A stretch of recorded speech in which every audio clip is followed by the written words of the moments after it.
Dans une logique aussi où les ressentiments jouent beaucoup. Parce que, dans le fond, que nous disent... alors, les petits commerçants ont dit... c'est pas normal que les grandes surfaces puissent vendre du maquillage. Moi, je pense au maquillage, par exemple, qui est nécessaire, qui est essentiel pour un certain nombre de femmes dans notre pays. Donc, vous ne pouvez pas le vendre. Demain, ils vont dire, ah bah oui, pourquoi Amazon peut le vendre et pas nous? Et donc, à la fin, vous ne pourrez pas acheter ni chaussettes, ni grille-pain pendant... C'est ça qui va se passer, Pascal. Mais vous ne pouvez rien acheter pendant 2 mois. Et effectivement, parce qu'Amazon, on va interdire. La logique, c'est aussi d'interdire sur Amazon d'acheter ça. Absolument. C'est ça qui va se passer. Non mais c'est la vraie logique. Il faut maintenant... Mais moi je serais pour, je suis pour. Mais bien sûr. Je suis pour. Le seul souci, c'est justement l'impuissance. Bien sûr. Mais comment vous allez faire sans chaussettes? Alors vous allez non mais il faut interdire les livraisons d'Amazon. Moi je le dis, il faut interdire les livraisons d'Amazon. Mais ils l'ont fait la dernière fois. Ils ont interdit à Amazon de livrer des livres. Si vous voulez acheter des... Attendez, si vous n'avez pas de chaussettes, vous allez faire quoi? Vous allez mettre votre costume sur des tongs? Et comment vous allez à la télé sans maquillage? Mais peu importe. On avait déjà des chaussettes. Vous voyez bien. Tout le monde, attendez, ça serait pas en vente si tout le monde avait tout ce qu'il valait. Pardonnez-moi. C'est grave. Moi, je vous rejoindrai, Pascal Praud, sur ce que vous avez dit tout à l'heure, c'est-à-dire les termes pandémie, épidémie. Enfin, je ne sais pas, historiquement, ces termes, c'était des maladies qui entouraient votre quotidien. Vous aviez des morts parmi vos voisins, dans votre famille, vous aviez des villages entiers qui étaient isolés, la mort était omniprésente, etc. Aujourd'hui, si vous voulez, quand vous dites pandémie, moi je ne sais pas, autour de moi, il y a peut-être 2 ou 3 personnes, alors évidemment, chacun a son écosystème et son environnement, mais autour de moi, il y a peut-être 2 ou 3 personnes qui ont le Covid. De morts en 2020. Il y a 2 ou 3 personnes qui sont atteintes du Covid, qui guérissent quelques jours ou quelques semaines après. Je ne vois pas cette hécatombe, si vous voulez. Maintenant, effectivement... Mais il n'y avait pas de médecine, quoi. Vous pouvez pas comparer. D'accord, mais enfin, quand même... Oui, si, enfin, il y a quand même... je veux dire, aujourd'hui, Pascal Praud a raison. C'est pas une maladie, c'est pas Ebola, quoi. C'est pas la peste, c'est pas le choléra. Enfin, on est à 37 oui, mais c'est le problème, si vous voulez. Mais combien seraient morts sans ça? C'est ça qu'on veut savoir, en fait. On n'a pas les informations. La question, elle n'est pas là. La question, si je puis me permettre, la question, c'est qu'effectivement, nous avons...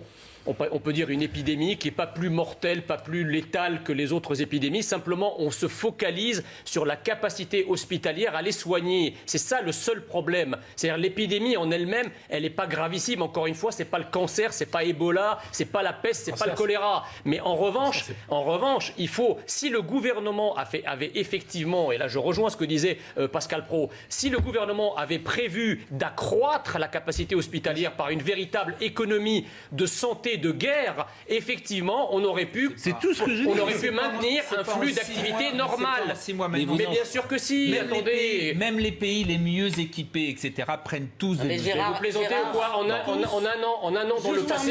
an dans le passé, on est arrivé à réarmer en vue d'un conflit mondial. Vous n'allez pas me dire qu'on ne peut pas réarmer les gens. La Ve République a toujours voulu qu'il y ait le président de la République qui soit une autorité politique et le reste, ça soit des technos. C'est le général de Gaulle qui avait voulu ça, d'accord? Le problème n'est pas un problème de formation, c'est même pas un problème de trajectoire professionnelle. Le problème est un problème de logiciel idéologique. Le problème de Castex, c'est pas son parcours, c'est pas qu'il ait fait l'ENA. Le problème de Castex, c'est qu'il a l'idéologie. Oui. La technostructure a tendance à considérer qu'elle est garante de l'État, parfois contre les Français. De l'intérêt général. Et qu'elle est garante de l'intérêt général contre les Français et qu'il faut gouverner sans voire contre les Français. Oui, mais ça c'est tout à fait exact. Alors ça, excusez-moi, moi je crois... C'est tout à fait exact parce qu'en fait, le politique a abdiqué sa fonction de politique. La France gaullienne, la France pompidolienne était irriguée au sommet de l'État par des technocrates, sauf qu'ils étaient au service d'un pouvoir politique qui prenait à bras-le-corps ses responsabilités. Lorsque le politique abdique, la nature ayant horreur du vide, eh bien la technocratie se propage. Je vais dire un mot quand même sur la cérémonie d'hommage. Alors, moi, je pense qu'effectivement, l'hommage, il était initialement prévu dans la cour comme une espèce de cérémonie de salut au drapeau. Là, ça aurait eu de la gueule, de la solennité, etc. Maintenant, le problème, c'est qu'on a confiné cette cérémonie au sein des classes. C'est comme si, au sein de la classe, on voulait finalement confiner tout le désordre ou les appels à se rebeller contre cette mais à l'intérieur des classes, parce que dans la cour, on peut filmer, etc.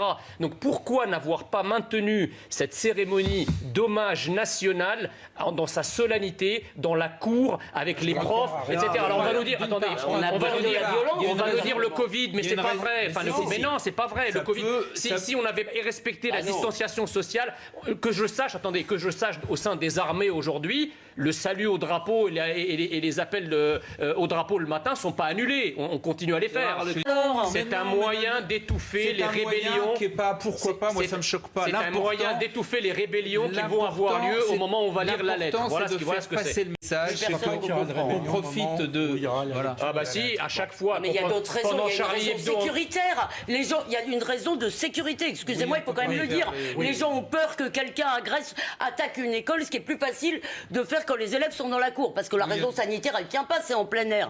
Et par ailleurs, il y a un grand mouvement aujourd'hui dans l'opinion, pas seulement chez les élèves, pas seulement chez les musulmans, là il faut bien le dire, il y a un mouvement contre les caricatures. Alors écoutez Justin Trudeau, qui s'est exprimé là-dessus, et qui rejoint d'ailleurs ce qu'avait dit Jacques Chirac en 2006, parce que ça c'est aussi intéressant de dire attention, c'est une position qu'on peut avoir. Moi, à titre personnel, par exemple, c'est une position que je peux avoir. C'est-à-dire que je fais attention à ne pas heurter la sensibilité de ceux que je peux rencontrer dans leur vie Des catholiques et des juifs aussi ? Pourquoi est-ce qu'il faudrait qu'on attribue une sorte les catholiques demandent aujourd'hui, il y a des évêques qui demandent pourquoi est-ce qu'il faudrait une immunité exclusivement pour l'islam ? Je ne dis pas ça, je dis que ça peut s'entendre. Pas uniquement pour ça l'islam. peut s'entendre. Mais d'accord, enfin, votre prise de parole, elle n'est pas intervenue au moment où Charlie Hebdo avait caricaturé le pape ou les rabbins. Mais voilà. je suis pour... Comment dire ? Moi, je le dis solennellement, il faut que la France reste droite dans ses bottes par rapport à son identité nationale, dont la liberté d'expression, est un vecteur. La soumission à des minorités revendicatives, ça suffit. Bon,